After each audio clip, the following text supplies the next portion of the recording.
இன்றைக்கு இந்த புகை மாசு விழிப்புணர்வு எங்களுடைய பாரத சாலை ஒரு அமைச்சராக நான் கலந்து கொண்டிருக்கேன் என்பதை காட்டிலும் Tamil Nadu state president for scouts and கைட்ஸாக நான் கலந்துக்கிட்டேங்கிறது இன்னும் எனக்கு நான் பெருமையாக நான் அதை கருதுகின்றேன்.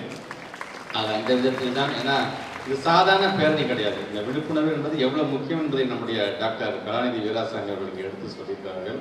இந்த புகையின் காரணமாக பல பொருளாதார இழப்பு கூட ஏற்பட்டிருக்கின்றது என்று பல ஆய்வர்கள் சொல்கிறார்கள். அதாவது இந்த சிகரெட் பிடிக்கிறது, புகை பிடிப்பதாக இறந்து போவதை காட்டிலும் இது போன்ற ஏர் பொல்யூஷனாக இறந்து போகுது. இதுதான் மிகப்பெரிய ஒரு உயிர் கொல்லி என்று இன்றைக்கு சர்வதேச அளவில் பேசப்படுகிறது என்று கூட இன்னைக்கு எல்லாம் சொல்லியிருக்கிறாங்க. ஆக அந்த அளவிற்கு இந்த விழிப்புணர்வு இந்த வயதில் நமக்கு தேவை. ஏன்னா அடுத்தது போகி பண்டிகைன்னு அது மேலே நம்பிக்கை உள்ளவர்கள்லாம் கொண்டாடுவாங்க.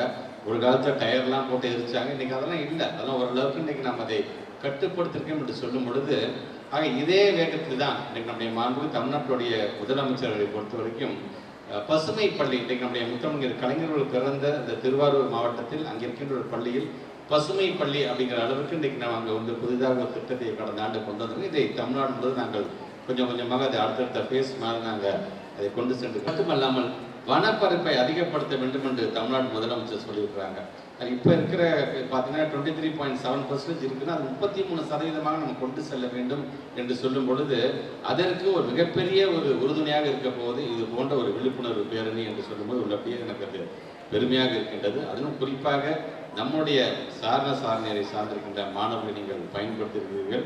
கண்டிப்பாக எங்களுடைய பிள்ளைகளை பொறுத்தவரைக்கும் இன்றைக்கு அது அரசு பள்ளியாக இருந்தாலும் சரி, உதவி பெறும் பள்ளிகளாக இருந்தாலும் சரி, ஏன் தனியார் பள்ளிகளாக இருந்தாலும் சரி, எங்களுடைய ஸ்கவுட்ஸ் அண்ட் கைட்ஸ் பசங்க இன்றைக்கு ஏறத்தாழ இந்த ஒரு 30 மாதங்களில் ஒரு 124 தொகுதிகளுக்கு நேரடியாக சென்று என்னுடைய ஆய்வு பணிகள் நான் செஞ்சிருக்கிறேன் இதுவரைக்கும். அந்த 124 தொகுதிகளுக்கு நான் செல்லும்போது அங்கே இருக்கின்ற பள்ளிகளுக்கு செல்லும்போது இங்கே ஸ்கவுட்ஸ் அண்ட் கைட்ஸ் இருக்குதா, இங்கே யார் அதுக்கு ட்ரெயினராக இருக்கிறாங்க, எத்தனை பிள்ளைங்க இருக்கிறாங்க, அவங்க யூனிஃபார்ம் வந்துருச்சா அப்படின்னு கேட்பதை நான் வழக்கமாக வைத்திருக்கின்றேன். ஏன்னா அந்த இயக்கம் என்பது சாதாரணது இல்லை. இன்டர்நேஷனல் லெவலில் பார்க்கும்பொழுது பல கோடி உறுப்பினர்கள் இதில் இருக்கின்றார்கள். அதிலும் நீங்கள் ஒரு பங்காக இருக்கிறது என்பதை நான் உங்களுக்கான ஒரு பெருமையாக நீங்கள் கருத வேண்டும்.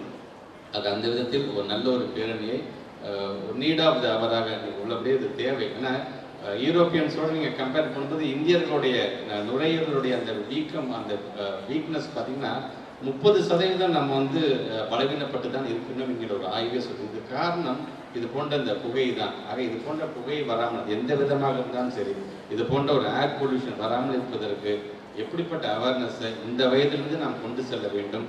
அதை இன்றைக்கு இந்த பேரணியின் மூலமாக நீங்கள் மட்டுமல்ல பெரியவர்களும் அதை தெரிந்து கொள்கின்ற விதத்தில் இதை ஏற்பாடு செய்திருக்கின்ற நம்முடைய ஆலடியார் அறக்கட்டளை சார்ந்திருக்கின்ற, குறிப்பாக இந்த பள்ளியை சார்ந்திருக்கின்ற அக்கா முன்னாள் அமைச்சர் பூங்கோதை அக்கா அவர்களுக்கும் டாக்டர் பாலாஜி அவர்களுக்கும் என்னுடைய நன்றியை நான் தெரிவித்துக் கொள்கிறேன். பாதகம் செய்பவரை கண்டால் நாம் பயங்கொள்ளலாகாது பாப்பா, மோதி மிதித்து விடு பாப்பா, அவர் முகத்தில் உமிழ்ந்து விடு பாப்பா.